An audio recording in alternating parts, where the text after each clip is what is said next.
إن الحمد لله نحمده ونستعينه ونستغفره ونعوذ بالله من شرور أنفسنا ومن سيئات أعمالنا من يهده الله فلا مضل له ومن يضلله فلا هادي له وأشهد أن لا إله إلا الله وحده لا شريك له وأشهد أن محمدًا عبده ورسوله أما بعد فإن خير الحديث كتاب الله وخير الهدي هدي محمد صلى الله تعالى عليه وسلم وشر الأمور محدثاتها وكل محدثة بدعة وكل بدعة ضلالة وكل ضلالة في النار فأعوذ بالله السميع العليم بوجهه الكريم وسلطانه القديم من الشيطان الرجيم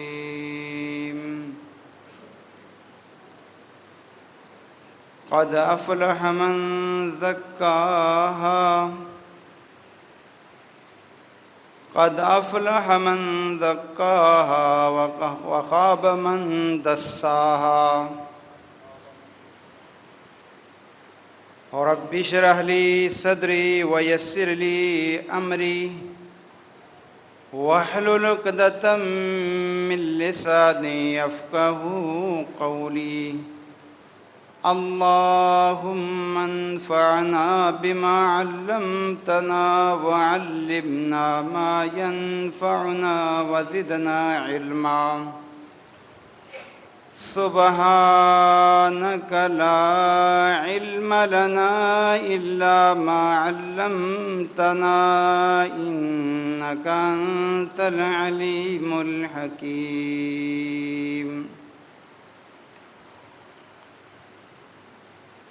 ہر قسم کی تعریفات، تحمیدات، تحلیلات، تکبیرات، تمجیدات، ہر قسم کی مالی، قولی، فعلی عبادات، ہر قسم کے تعریفی، توصیفی کلمات اللہ رب العالمین، اللہ احسن الخالقین، اللہ خیر الرازقین، اللہ ارحم الراحمین، اللہ سبحانہ و تعالیٰ کے لیے جو پوری کائنات کا حقیقی اور سچا معبود ہے۔ درود و سلام سید الانبیاء، امام الانبیاء، خطیب الانبیاء، امام الہدیٰ، حبیب اللہ احمد مجتبیٰ جناب محمد الرسول اللہ صلی اللہ علیہ وآلہ وسلم کی ذات گرامی پر حمد و ثنا کے بعد ماہ رمضان کا آج آخری جمعہ ہے، اور یہ مہمان مہینہ جو اللہ تعالیٰ کی بہت ہی زیادہ خیر و برکات اور بہت ہی زیادہ رحمتوں اور بہت ہی زیادہ انعامات والا مہینہ آج ہم سے رخصت ہو رہا ہے۔ اس کے اندر جو اللہ نے اپنے بندوں کو روزوں کی توفیق عطا فرمائی، قیام اللیل کی توفیق دی، اور صدقہ و خیرات، قرآن کریم کی تلاوت اور خیر کے جو اعمال کرنے کی توفیق دی ہے، اللہ تعالیٰ سے دعا ہے کہ اللہ تعالیٰ تمام نیک اعمال کرنے والوں کے یہ اعمال اپنی بارگاہ میں قبول و منظور فرمائے، اور آگے بھی اللہ تعالی ہمیں نیک اعمال کی توفیق دیے رکھے اور اپنی رحمت و برکات سے مالا مال فرمائے رکھے۔ ماہ رمضان آخر میں ہے، اب اس موقع پر ہمیں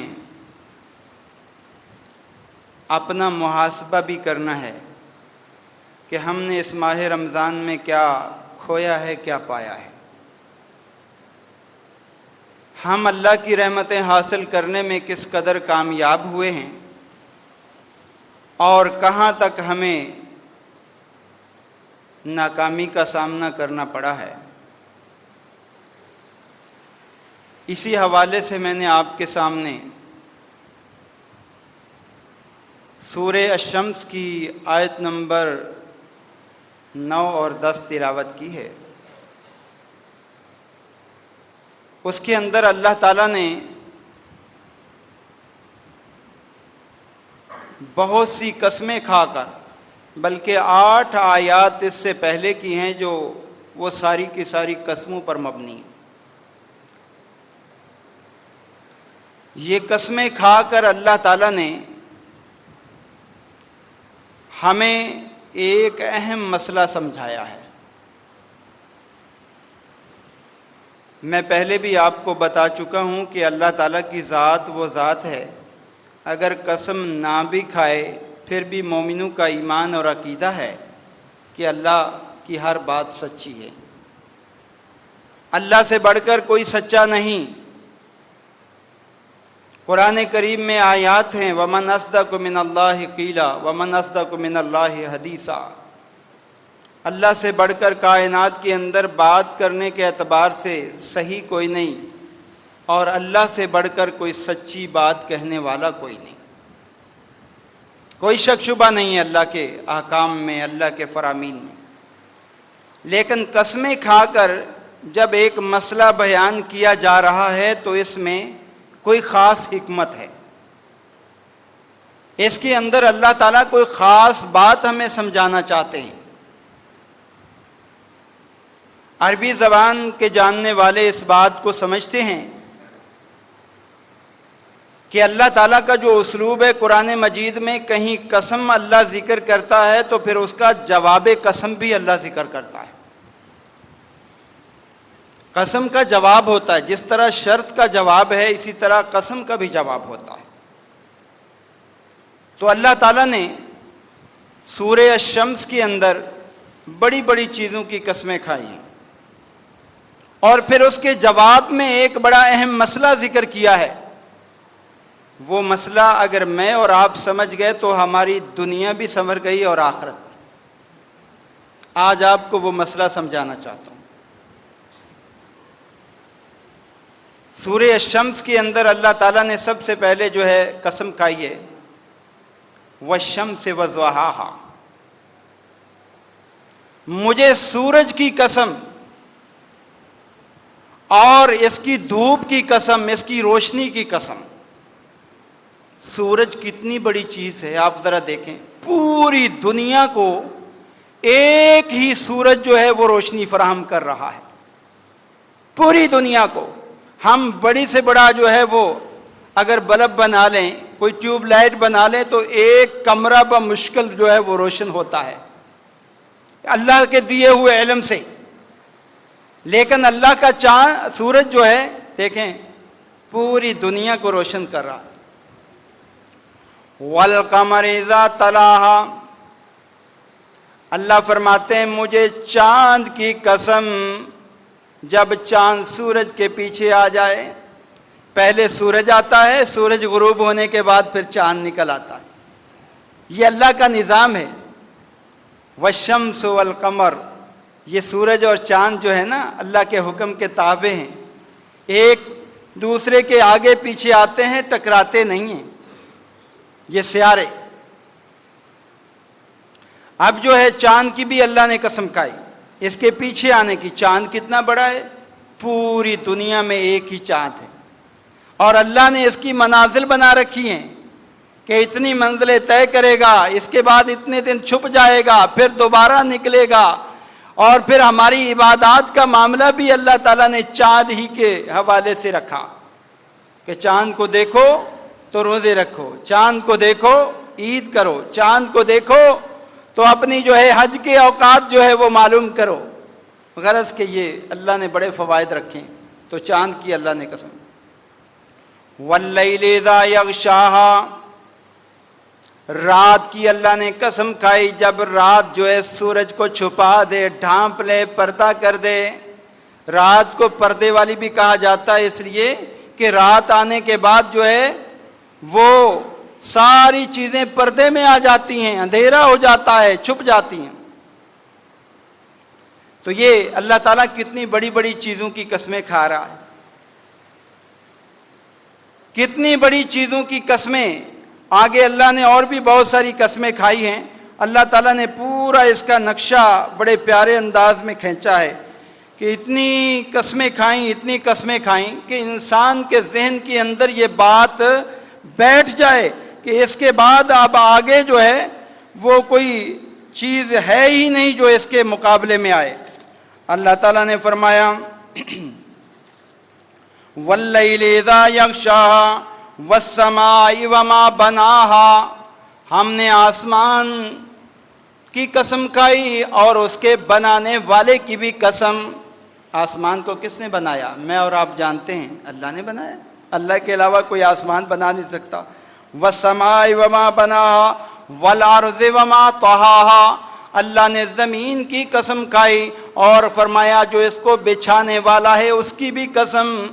یعنی آسمان کے ساتھ اللہ نے اپنی بھی قسم کھائی، زمین کے ساتھ اللہ نے اپنی بھی قسم کھائی. اور یہ قسمیں اتنی ساری کھا کر اللہ کیا بیان کرنا چاہتا ہے؟ اللہ کیا بتانا چاہتا ہے؟ اللہ تعالیٰ بتانا یہ چاہتا ہے کہ دیکھو اللہ کے بندو، وَنَفْسٍ وَمَا سَوَّاهَا، اس اللہ نفس کی بھی قسم کھا رہا ہے اور نفس کو برابر بنانے والے کی بھی قسم. نفس کس کا ہوتا ہے؟ انسان کا. فَأَلْهَمَهَا فُجُورَهَا وَتَقْوَاهَا، اللہ فرماتا ہے اس انسان کو جب ہم نے بنایا، اس نفس کو بنایا، اس کو الہام کیا. الہام کس چیز کا کیا؟ تقوی والی چیزوں کا بھی، کہ یہ کام کرو گے تو دنیا کے اندر تمہارے لیے کامیابی اور کامرانی ہے اور آخرت میں بھی کامرانی ہے، اور یہ کرو گے تو تمہارے لیے دنیا میں بھی نقصان ہے، آخرت میں بھی نقصان ہے. فَأَلْهَمَهَا فُجُورَهَا وَتَقْوَاهَا. آگے چل کے اللہ کیا فرماتے ہیں؟ قَدْ أَفْلَحَ مَنْ زَكَّاهَا، وہ انسان کامیاب ہو گیا جس نے اپنے نفس کا تزکیہ کر لیا. وَقَدْ خَابَ مَنْ دَسَّاهَا، اور وہ آدمی تباہ و برباد ہو گیا، وہ آدمی ہلاک ہو گیا جس نے اس نفس کو دبا دیا، جس نے اس نفس کو اللہ کی نافرمانی کے اندر غرق کر دیا. دسا عربی زبان میں کہتے ہیں زمین کھود کر اس کے نیچے کوئی چیز ڈال دینا. جو یہ مشرکین مکہ تھے وہ اپنی بیٹیوں کو گھڑا کھودتے تھے اور اندر دبا دیتے تھے، وہاں بھی دسا کے الفاظ استعمال ہوئے. تو قد افلح، اب آپ نے جو بات سمجھنی ہے وہ یہ، قد افلح من زکاہا، کامیاب ہو گیا وہ آدمی جس نے اپنا تزکیہ کر لیا. ناکام ہو گیا وہ آدمی من دساہا، جس نے اپنے نفس کا تزکیہ نہیں کیا اور اس کو جو ہے غلاظت کے اندر چھوڑے رکھا. اب تزکیہ کیا چیز ہے؟ تزکیہ کہتے کس کو ہیں؟ عربی زبان کے اندر تزکیہ کا لفظی معنی ہے پاک کرنا، نشو نما کرنا، بڑھانا، یہ اس کا لغوی معنی ہے، پاک کرنا. اور شریعت کی اصطلاح میں یہ اس کا معنی ہے کہ اپنے نفس کو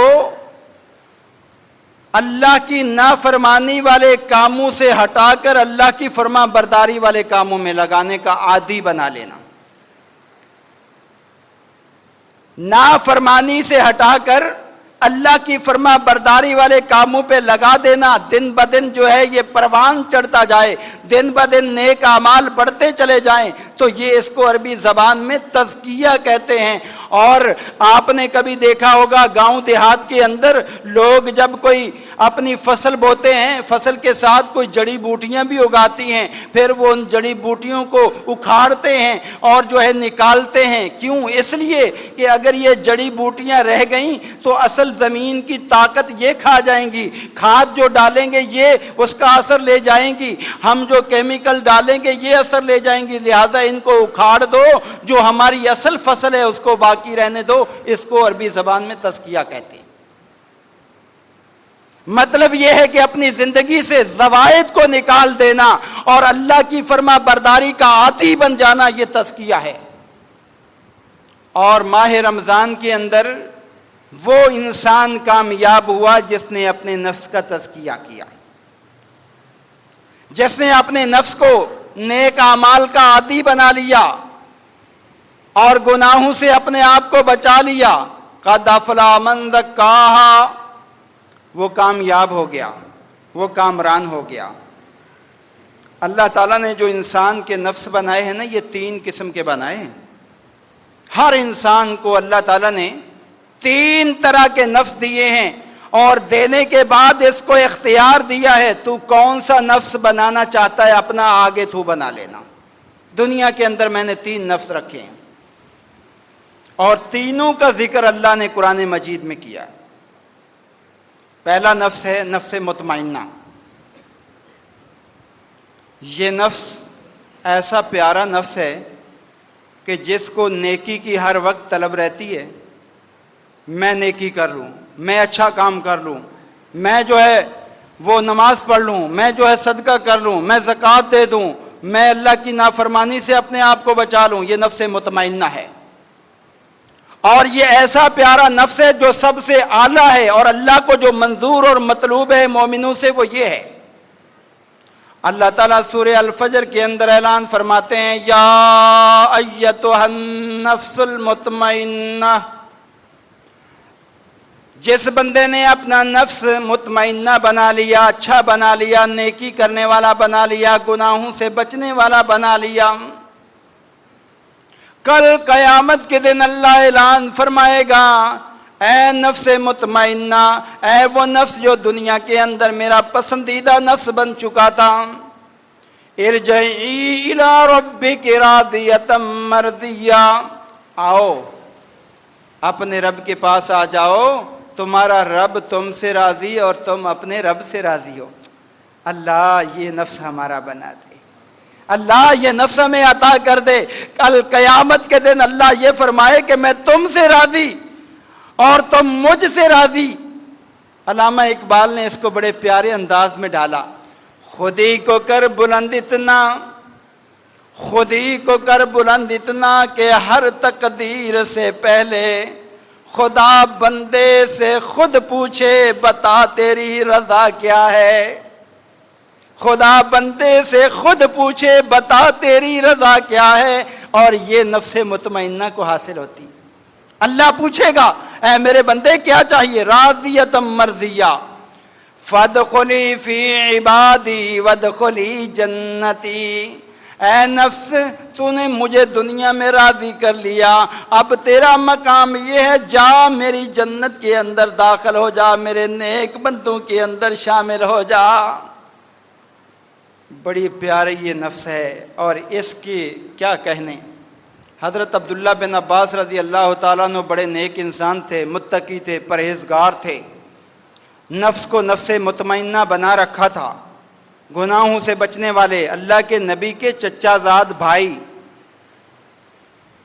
حضرت عبداللہ بن عباس، جب ان کی موت کا وقت آیا، مفسرین نے لکھا ہے کہ جب ان کی موت آئی اس دوران لوگ جمع ہیں، ایک طرف سے کہیں سے آواز آ رہی ہے، یا ایتها النفس المطمئنہ ارجعی الی ربک راضیۃ مرضیہ فادخلی فی عبادی وادخلی جنتی۔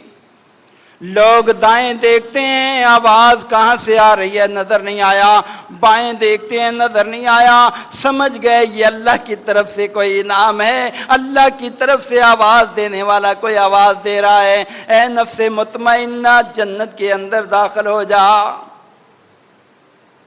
اپنے نفس کو میرے عزیز بھائیو ایسا بنا لو، اپنے نفس کو نیکی والا بنا لو، اپنے نفس کو گناہوں سے بچنے والا بنا لو، یہ نفس مطمئنہ۔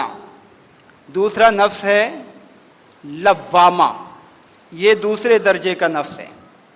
بنانا انسان نے خود ہوتا ہے، بنانا خود ہوتا ہے، رکھ اللہ نے دیے، اس کے اندر انسان کی اپنی کوشش ہوتی ہے کہ لوامہ بنائے یا جو ہے وہ مطمئنہ بنائے۔ نفس لوامہ یہ ہے کہ جب بندے سے کبھی گناہ ہو جائے، غلطی ہو جائے، غلطی ہو جانے کے بعد بندے کو سکون نہ آئے جب تک وہ گناہ معاف نہ کروا لے، ملامت کرتا رہے دل، اللہ کے بندے تجھے یہ کام نہیں کرنا چاہیے تھا، تو نے یہ کام کیوں کیا، یہ تجھ سے کیسے ہو گیا، اللہ سے توبہ کر، معافی مانگ، اپنے گناہ کو معاف کروا۔ یہ نفس بھی اچھا ہوتا ہے، کم از کم گناہ ہو جانے کے بعد دوبارہ واپس تو لے کے آ جاتا ہے، انسان کو پلٹا دیتا ہے۔ گناہ ہو جانے کے بعد اگر نفس کام کر رہا ہے، ملامت کر رہا ہے، تو یہ بھی جو ہے بہتر ہے۔ اللہ تعالیٰ نے قرآن کریم میں اس کا ذکر بھی فرمایا، فرمایا وَلَا أُقْسِمُ بِيَوْمِ الْقِيَامَةِ وَلَا أُقْسِمُ بِالنَّفْسِ اللَّوَّامَةِ، میں قسم کھاتا ہوں قیامت کے دن کی، اللہ فرماتا ہے میں قسم کھاتا ہوں ملامت کرنے والے نفس کی۔ یہ نفس بھی اچھا ہے، بندے کو جو ہے دوبارہ اللہ کی طرف لے آتا ہے، توبہ کی طرف لے آتا ہے، کمزوری دور کرنے کی طرف لے آتا ہے۔ اور تیسرا نفس ہے نفس امارہ۔ یہ نفس جو ہے نا یہ بہت ہی زیادہ کمزور اور بندے کو ناکامی کی طرف لے جانے والا۔ یہ نفس ایسا ہوتا ہے، چاہے رمضان کا مہینہ آئے یا عام مہینے ہوں، نیکی کی طرف رغبت نہیں ہوتی، بس اپنے کام سے کام، دنیا کے اندر مگن، نہ اللہ کی طرف کوئی رغبت، نہ اللہ کے رسول کی، نہ قرآن کی، نہ عبادات کی طرف۔ یہ نفس امارہ ہوتا ہے، اور نفس امارہ جب انسان کا بن جائے، نہ اس کی دنیا اچھی رہتی ہے نہ آخرت اچھی رہتی ہے۔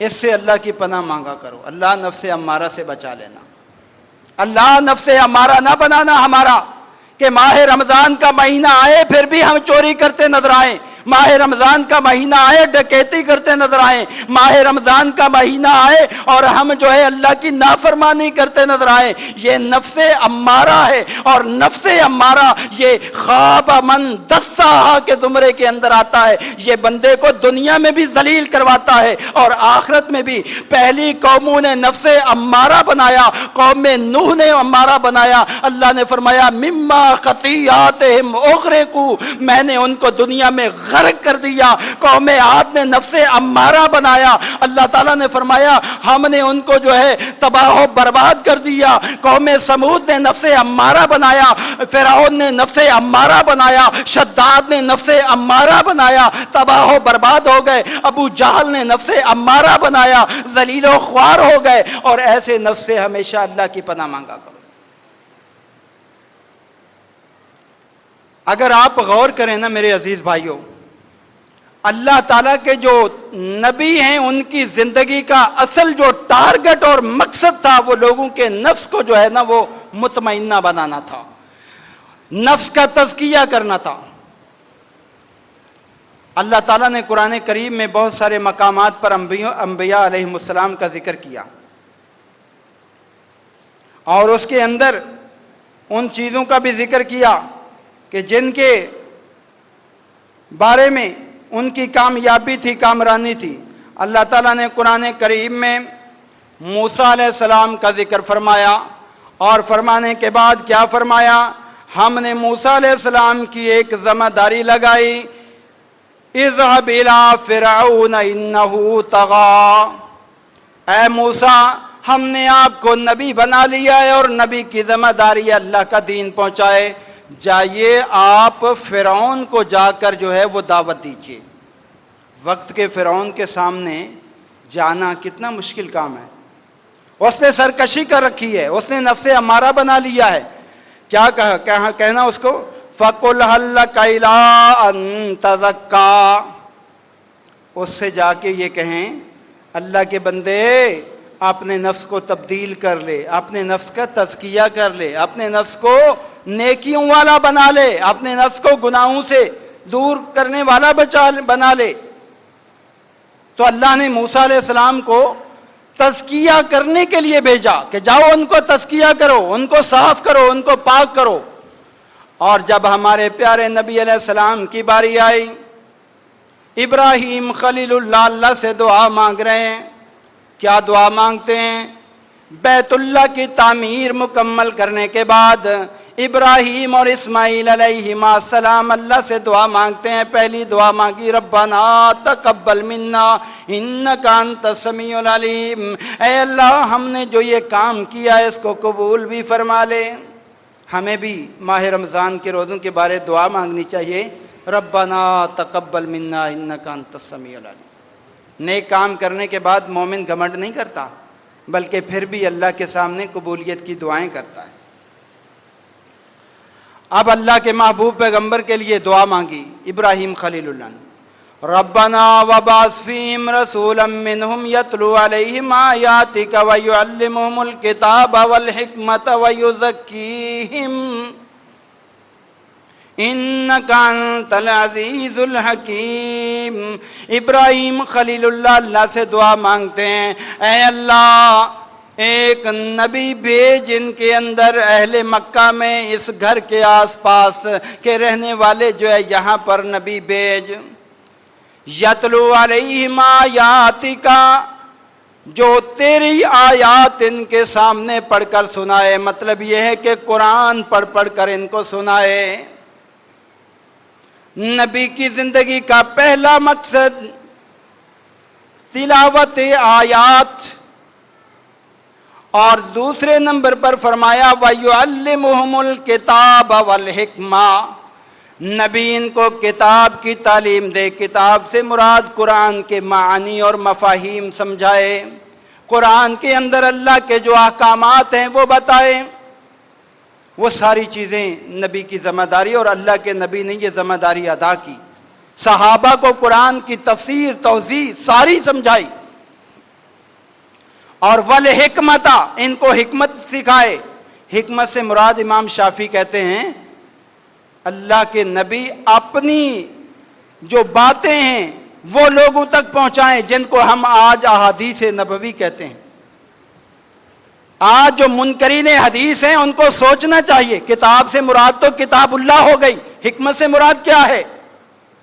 اور عربی زبان کا جو جاننے والا ماہر ہے نا، تھوڑا سا بھی جاننے والا ہو، وہ اس بات کو جانتا ہے جب واو بیچ میں آ جائے تو یہ حرف عطف جو ہے یہ تقاضا کرتا ہے کہ پہلے والی چیز اور ہے، بعد والی چیز اور ہے، دونوں ایک نہیں ہیں، دونوں ایک نہیں ہوتی بلکہ الگ الگ چیز ہوتی ہے۔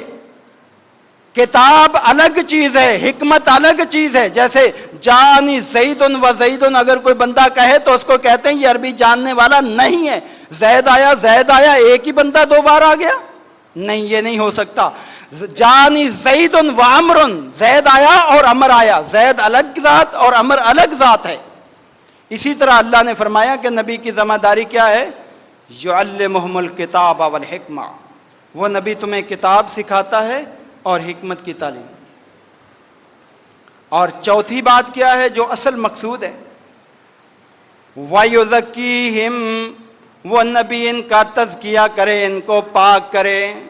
وہ نبی ان کو شرک کی غلاظت سے پاک کر دے، وہ نبی ان کو جو ہے جرائم سے پاک کر دے، گناہوں سے پاک کر دے۔ اے اللہ ایسا نبی بھیجنا۔ وَيُزَكِّيهِمْ، انک انت العزیز الحکیم، اے اللہ تو غالب اور حکمت والا ہے، اللہ تیرے لیے کوئی مشکل نہیں ہے، تو یہ نبی بھی بھیج سکتا ہے اور ان کا تزکیہ بھی کر سکتا ہے، اللہ تو کر دے۔ ابراہیم خلیل اللہ نے دعا مانگ لی، اب دعا بہت سارے سالوں کے بعد قبول ہوئی۔ اس سے علماء نے جو استنباط کیا ہے وہ یہ بھی کیا ہے کہ بسا اوقات ہم دعا مانگتے ہیں، اس کا نتیجہ نہیں ہمیں نظر آتا، ہم کہتے ہیں ہماری دعا قبول ہی نہیں ہوئی۔ نہیں، دعا جو دل سے مانگی جائے ضرور قبول ہوتی ہے، اگرچہ اس میں تاخیر ہو سکتی ہے۔ اللہ تعالیٰ نے تاخیر کے بعد پھر اس دعا کو قبول فرمایا، اور کیا فرمایا؟ لَقَدْ مَنَّ اللَّهُ عَلَى الْمُؤْمِنِينَ إِذْ بَعَثَ فِيهِمْ رَسُولًا مِّنْ أَنفُسِهِمْ يَتْلُو عَلَيْهِمْ آيَاتِهِ وَيُزَكِّيهِمْ وَيُعَلِّمُهُمُ الْكِتَابَ وَالْحِكْمَةَ وَإِنْ كَانُوا مِنْ قَبْلُ لَفِي ضَلَالٍ مُّبِينٍ۔ اے لوگو، اللہ کا مومنوں پر بہت بڑا احسان ہوا۔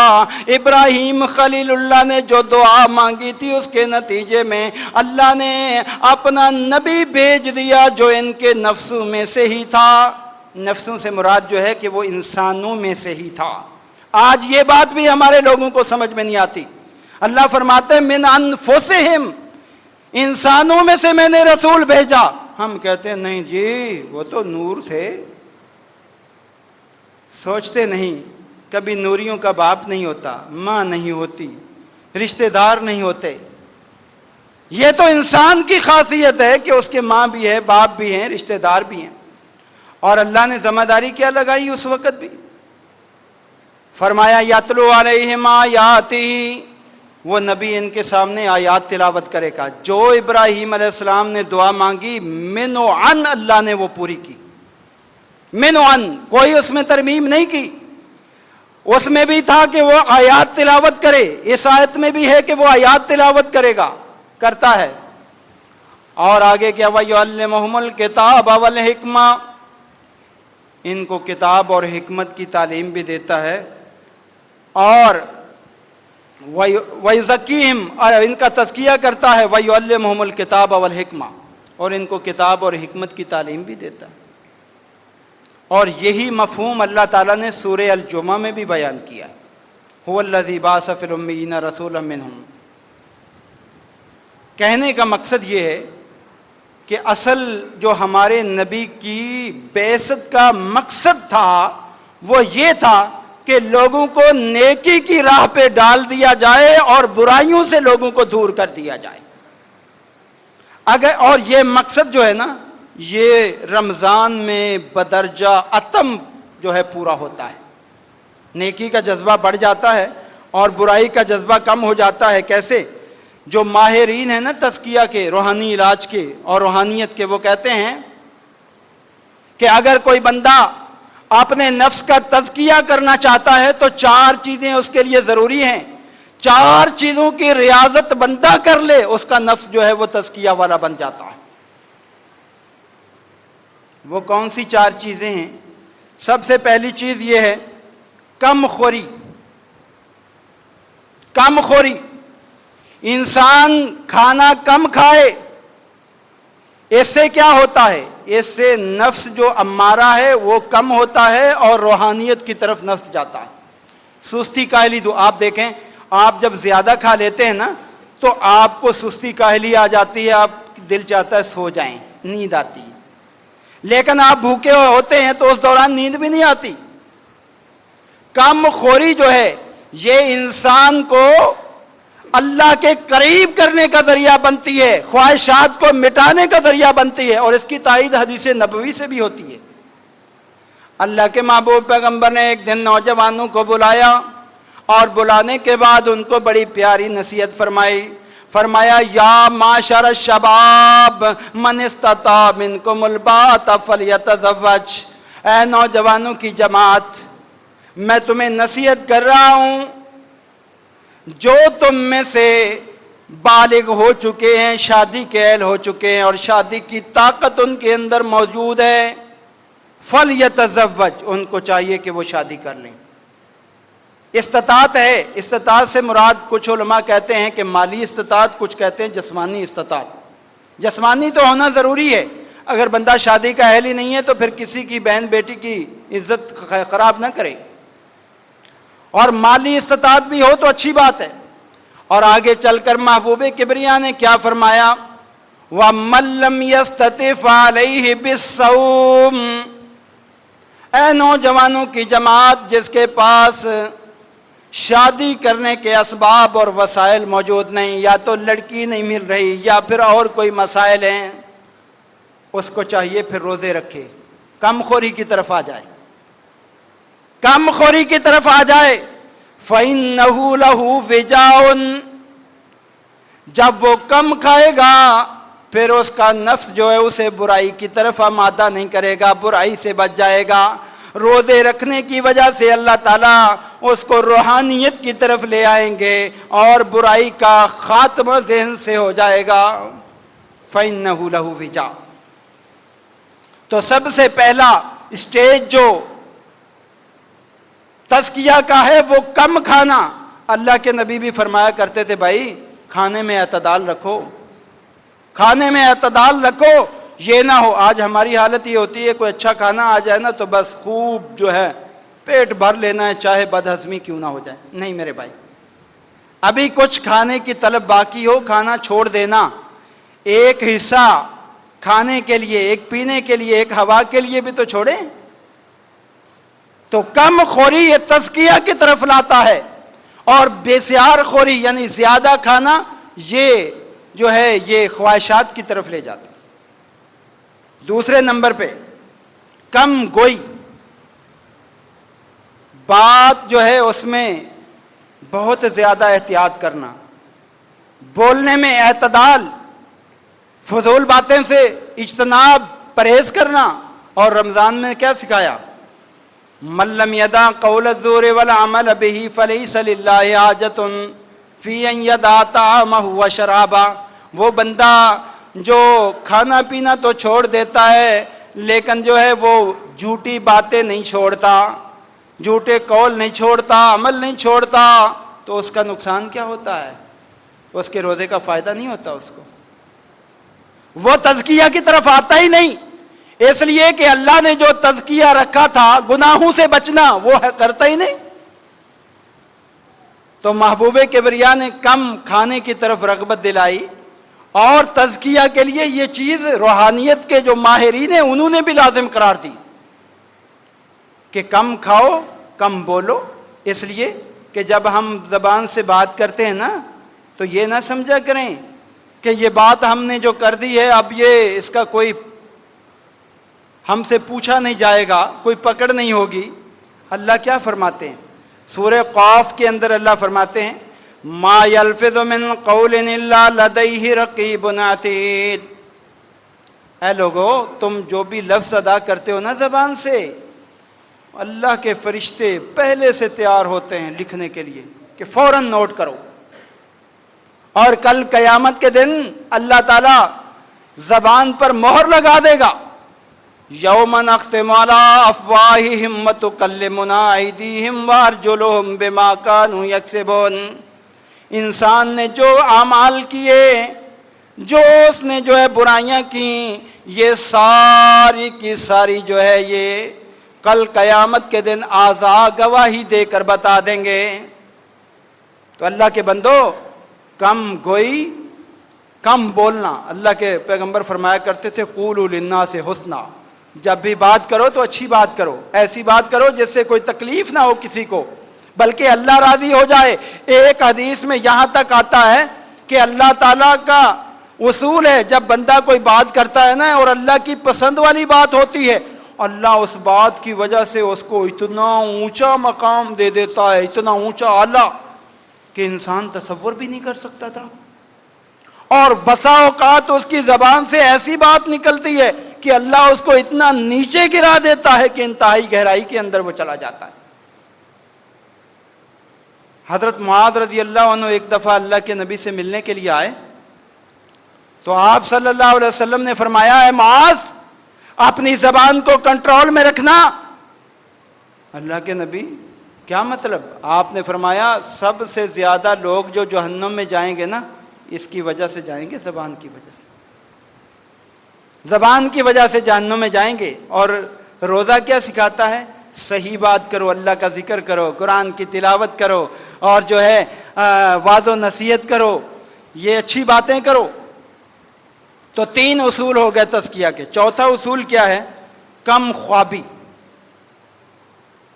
سونا کم، دن تو درکنار، راتوں کو بھی جاگنا، اور رمضان میں انسان جاگتا ہے، خاص طور پہ آخری راتیں، اور پھر اعتکاف کی حالت میں کتنا اللہ کے سامنے جاگتا ہے، جتنا انسان اللہ کے حضور کھڑا ہوتا ہے۔ اللہ نے اپنے نبی سے بھی فرمایا وَقُمِ اللَّيْلَ إِلَّا قَلِيلًا، اے میرے پیغمبر دن تو درکنار، رات کو بھی اٹھ کر قیام کیا کر، کچھ دیر ہی کیوں نہ ہو قیام کیا کر۔ اور ایک مقام پر فرمایا وَمِنَ اللَّيْلِ فَتَهَجَّدْ بِهِ نَافِلَةً لَكَ عَسَىٰ أَن يَبْعَثَكَ رَبُّكَ مَقَامًا مَحْمُودًا، کہ اے میرے پیغمبر رات کو اٹھنا اتنا آپ کے لیے بہتر ہے کہ قیامت کے دن اللہ آپ کو مقام محمود پر فائز فرما دے گا۔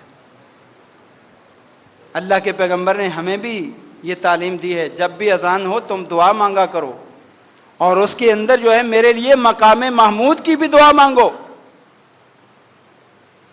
کل اور اللہ کے نبی سے پوچھا گیا مقام محمود کیا ہے؟ آپ نے فرمایا مقام محمود مقام شفاعت ہے، جہاں پر کوئی نبی سفارش نہیں کر سکے گا، وہاں اللہ مجھے موقع دے گا اور میں اپنی امت کی سفارش کر کے جنت میں لے جاؤں گا۔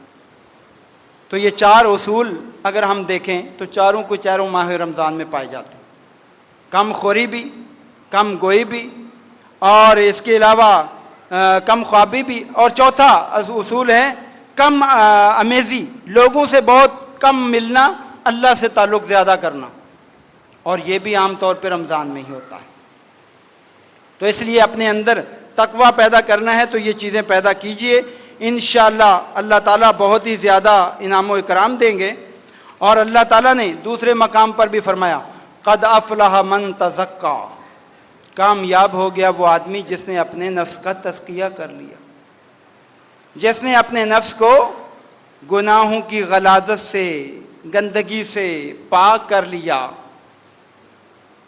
اور وَذَكَرَ اسْمَ رَبِّهِ فَصَلَّى، اپنے رب کا وہ ذکر کرنے والا بن گیا اور نمازیں پڑھنے والا بن گیا۔ بعض علماء کہتے ہیں کہ اس کا مطلب یہ ہے کہ وہ بندہ جو ہے کامیاب ہو گیا جس نے جو ہے اپنے نفس کا تزکیہ کر لیا، مطلب یہ کہ رمضان میں اپنے سارے گناہ معاف کر کے پاک کر لیا، گناہوں کی طرف رغبت کر لی، اور اس کے بعد جب عید کا دن آیا ذکر اسم ربہ فصلی، پھر اللہ کا نام لیتا ہوا جو ہے عیدگاہ چلا گیا، اللہ اکبر لا الہ الا اللہ واللہ اکبر، یہ پڑھتا ہوا چلا گیا، اور جا کے پھر وہاں نماز پڑھ لی۔ تو اب ذرا غور کیجئے، ان تمام کے اندر جو کامیابی ہے وہ تزکیہ کے اندر ہے، کہ انسان اپنا تزکیہ کر لے، اپنا نفس مطمئنہ بنا لے، تو سمجھ لیں کہ ہمارے رمضان میں ہماری جو محنت ہے یہ ضائع نہیں ہوئی۔ اور اگر رمضان جانے کے بعد پھر وہی جھوٹ، پھر وہی فراڈ، پھر وہی نمازوں سے دوری، پھر وہی قرآن کی تلاوت سے دوری، پھر وہی معاملات ہو گئے، تو میرے عزیز بھائیو تزکیہ تو پھر ضائع ہو گیا، پھر تو فائدہ نہ ہوا۔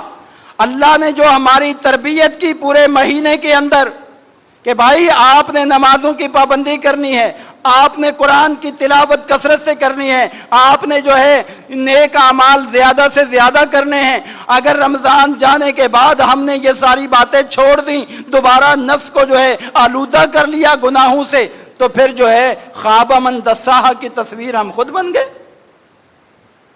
اس لیے اپنے نفس کی جو تربیت کی ہے میرے بھائیوں، یہ رمضان کا جو نتیجہ ہے وہ یہ ہے کہ رمضان کے بعد بھی آپ کی نماز جاری رہنی چاہیے، آپ کے نیک اعمال جاری رہنے چاہیے۔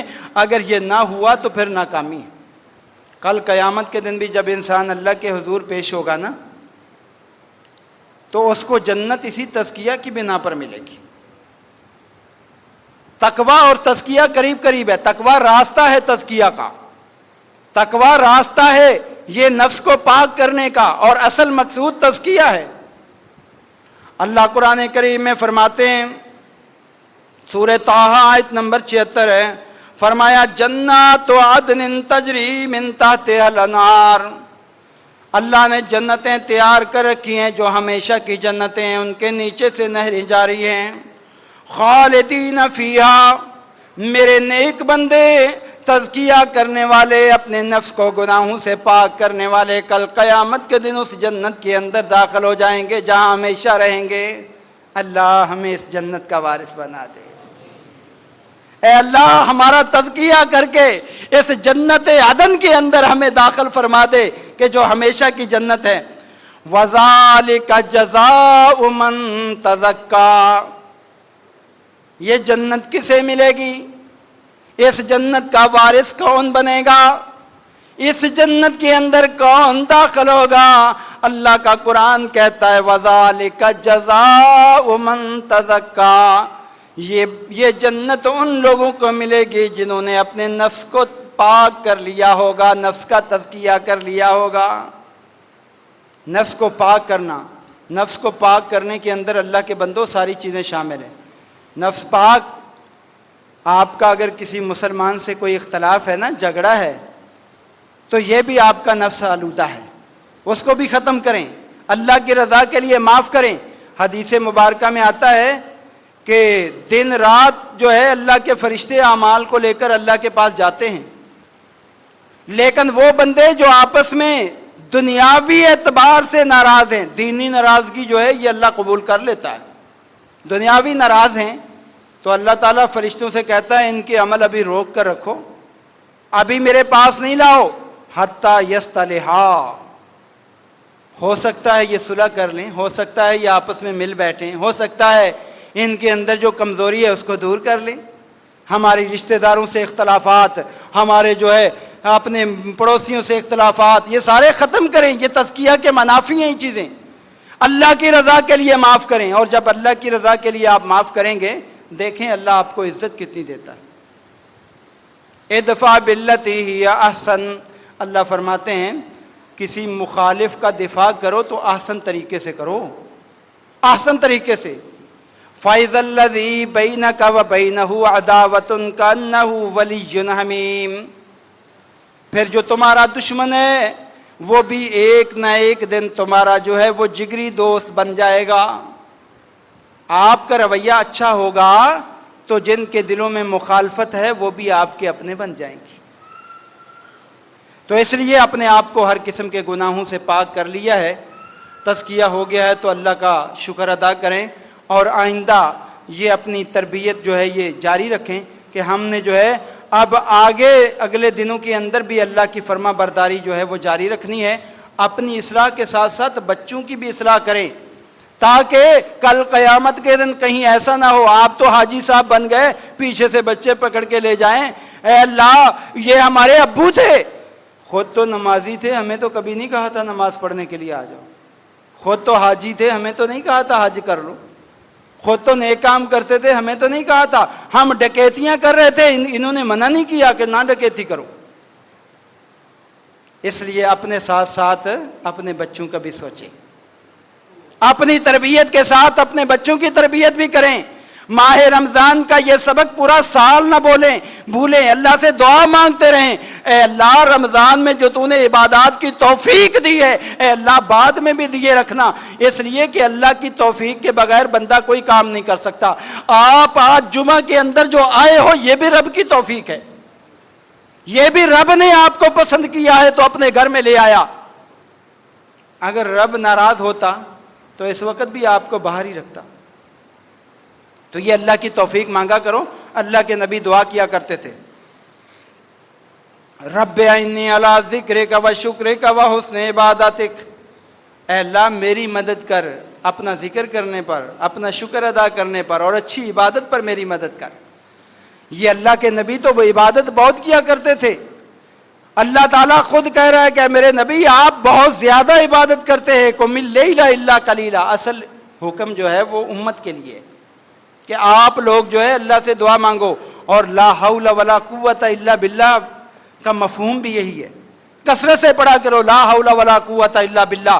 یہ لا حول ولا قوت الا باللہ 99 بیماریوں کا علاج ہے، 99 بیماریوں کا، جو مجھے اور آپ کو پتہ ہی نہیں. اور اللہ کے نبی فرمایا کرتے تھے سب سے ہلکی بیماری غم اور فکر ہے.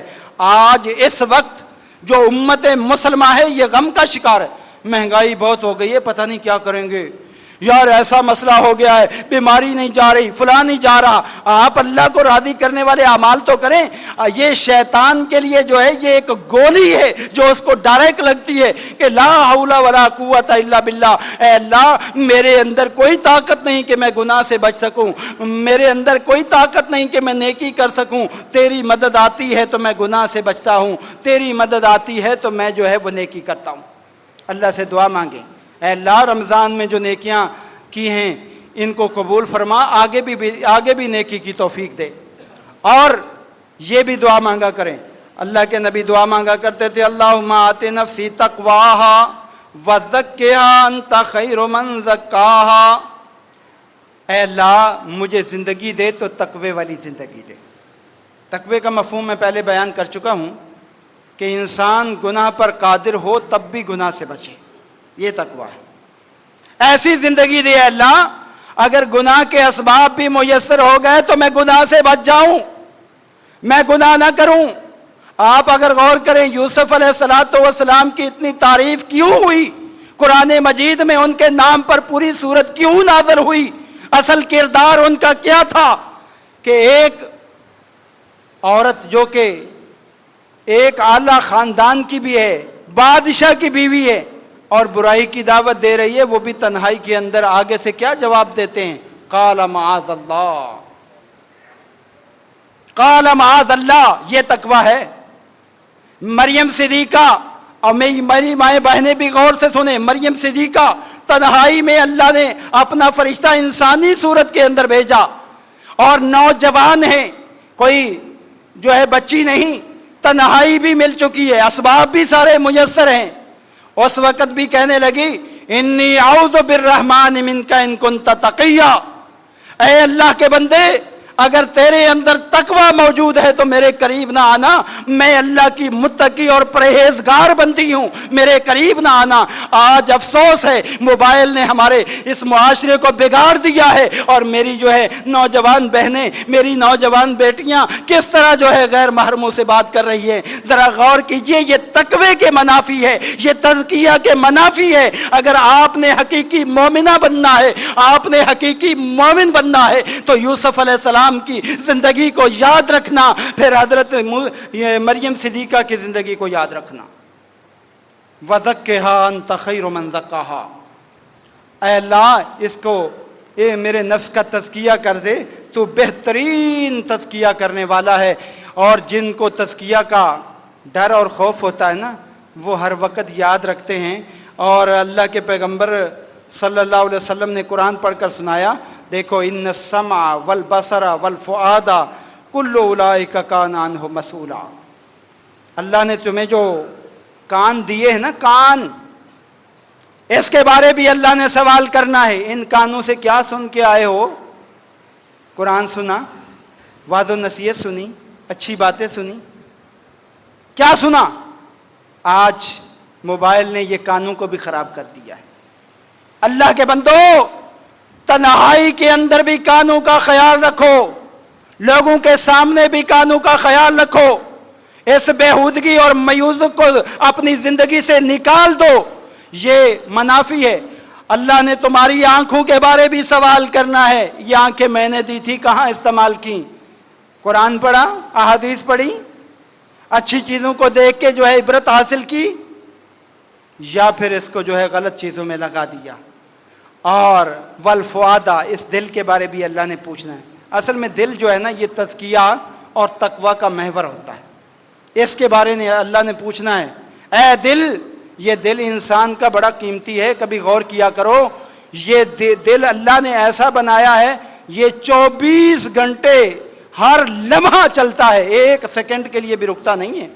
اور جب رک جائے پھر بندہ زندہ بھی نہیں رہتا. کتنی بڑی اللہ کی نعمت ہے. اور پھر اس کے بارے بھی اللہ نے سوال کرنا ہے. سورہ بنی اسرائیل آیت 36 ہے. لَتُسْأَلُنَّ يَوْمَئِذٍ عَنِ النَّعِيمِ، قیامت کے دن ہر نعمت کے بارے سوال ہوگا۔ اس لیے میرے عزیز بھائیوں، رمضان کا آخری درس یاد رکھ لو کہ ہم نے رمضان میں جو عبادات کی ہیں، ان عبادات کو آگے تسلسل دینا ہے، دوام دینا ہے، اور جو تربیت حاصل کی ہے اس تربیت کو پورا سال چلانا ہے، کوئی اس کے اندر کمی نہیں آنے دینی، اور اپنے نفس کو جو ہے نا اللہ کی طرف مائل کر کے رکھنا ہے، گناہوں سے بچا کے رکھنا ہے۔ پھر تو ہمارے لیے یہ رمضان بڑا ہی پایا ہے، اور اگر ہم نے یہ نہ کیا تو پھر کھویا ہی کھویا ہے۔ اللہ تعالیٰ سے دعا ہے کہ اللہ تعالیٰ ہمیں رمضان کی خیر و برکات سے مالا مال فرمائے۔ اگر کوئی کمزوری رہ گئی اللہ اپنے فضل و کرم سے دور فرما دے۔ وآخر دعوانا الحمدللہ رب العالمین۔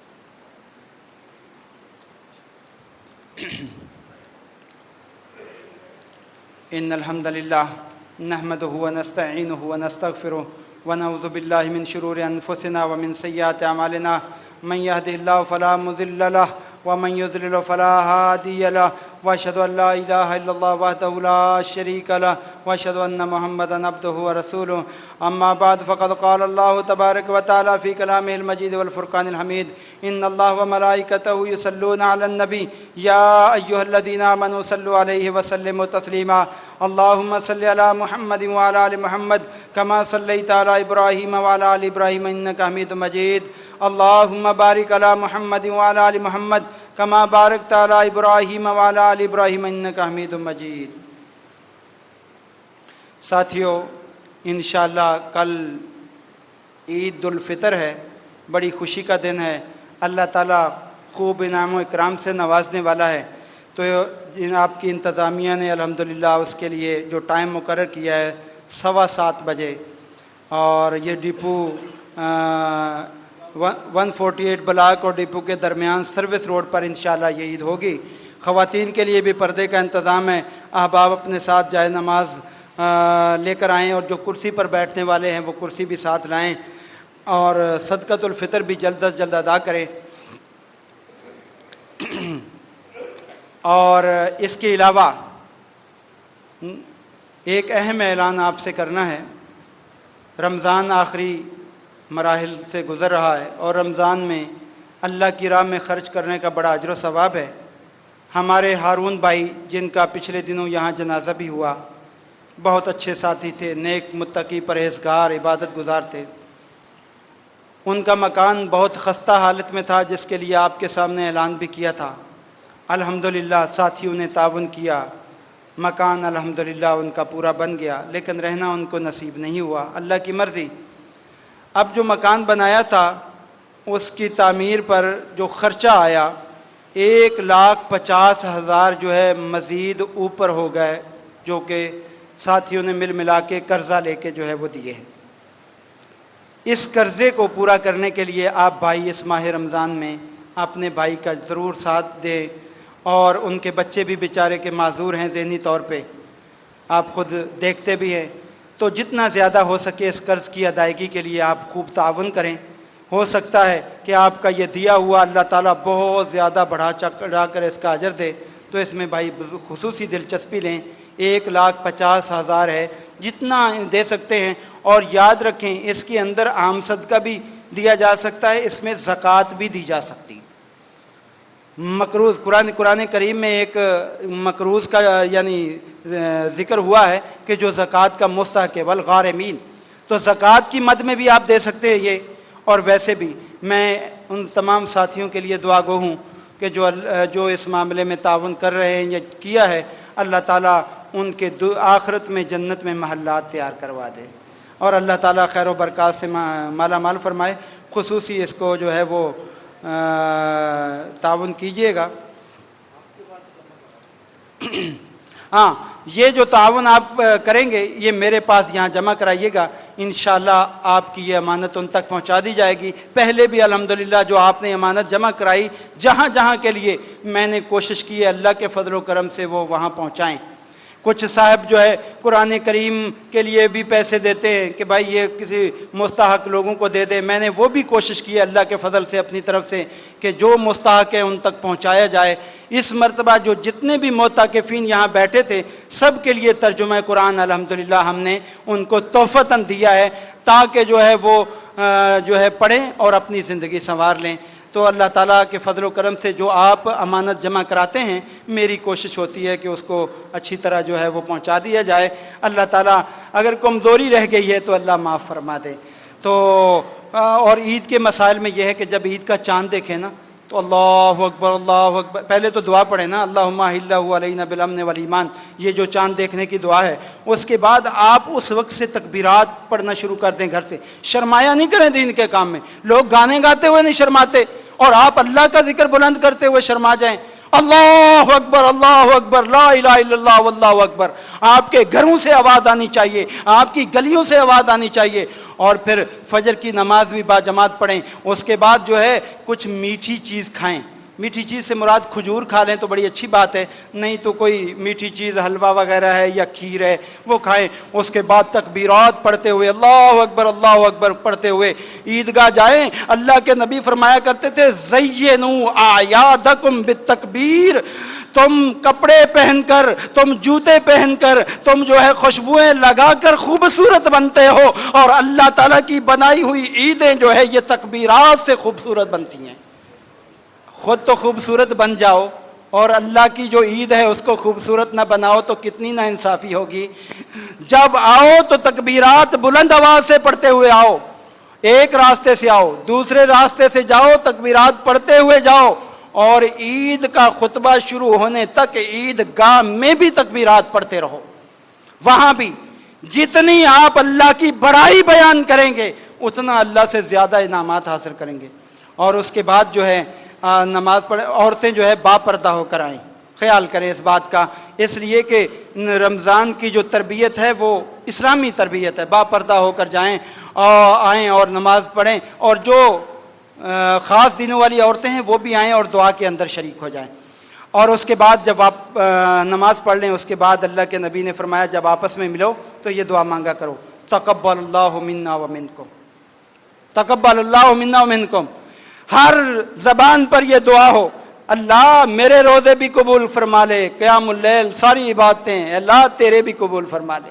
تو یہ اس کے آگے کچھ لوگ جو ہے اضافہ کر دیتے ہیں صالح الاعمال وغیرہ، تو حدیث سے ثابت نہیں ہے، صرف یہاں تک ہے تقبل اللہ منا ومنکم۔ اللہ تعالیٰ سے پھر دعا گو، اے اللہ ماہ رمضان کی جو عبادات ہیں اپنی بارگاہ میں قبول و منظور فرما۔ اے اللہ جو تربیت ہوئی ہے یہ آگے پورا سال یہ ہماری تربیت جو ہے یہ ہمیں اس پر عمل پیرا رہنے کی توفیق عطا فرما۔